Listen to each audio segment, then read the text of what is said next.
mewujudkan keterpaduan program penanggulangan kemiskinan yang dituangkan dalam dokumen strategis penanggulangan kemiskinan daerah provinsi dan penjabarannya pada dokumen perencanaan pembangunan daerah, pemerintah Provinsi Gorontalo melalui badan terkait melakukan rapat koordinasi dan evaluasi tentang penanggulangan kemiskinan di Provinsi Gorontalo.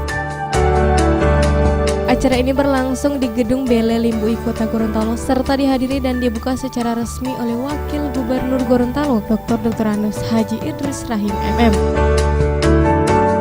Wakil Gubernur Gorontalo Dr. Anus Haji Idris Rahim MM pada kesempatan ini mengatakan selaku Ketua Tim Koordinasi Penanggulangan Kemiskinan Daerah Provinsi Gorontalo menyampaikan apresiasinya atas penyelenggaraan kegiatan seperti ini, di mana kegiatan ini menurutnya merupakan bagian siklus manajemen untuk mengetahui sejauh mana tingkat pencapaian pemerintah daerah dalam hal menanggulangi kemiskinan.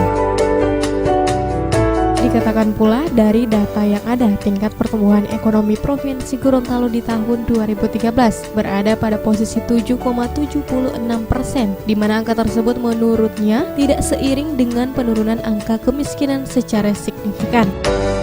Sehingga itu pada kesempatan ini saya selaku Ketua Tim Koordinasi Penanggulangan Kemiskinan Daerah Provinsi Gorontalo mengucapkan terima kasih dilaksanakannya rapat koordinasi dan evaluasi pagi hari ini yang tentunya merupakan bagian dari siklus manajemen di mana kita ingin mengetahui sejauh mana tingkat capaian kinerja daripada pemerintah dalam hal menanggulangi kemiskinan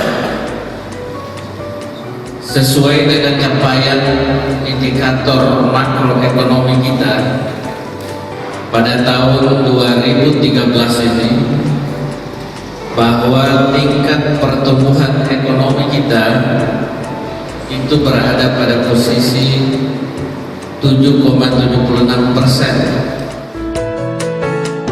Dalam kesempatan yang sama, Wakil Gubernur Gorontalo Dr. Anus Haji Idris Rahim MM menandatangani naskah kerjasama sebagai komitmen bersama oleh stakeholder pelaku program penanggulangan kemiskinan untuk bersinergi dalam percepatan penurunan angka kemiskinan di Provinsi Gorontalo.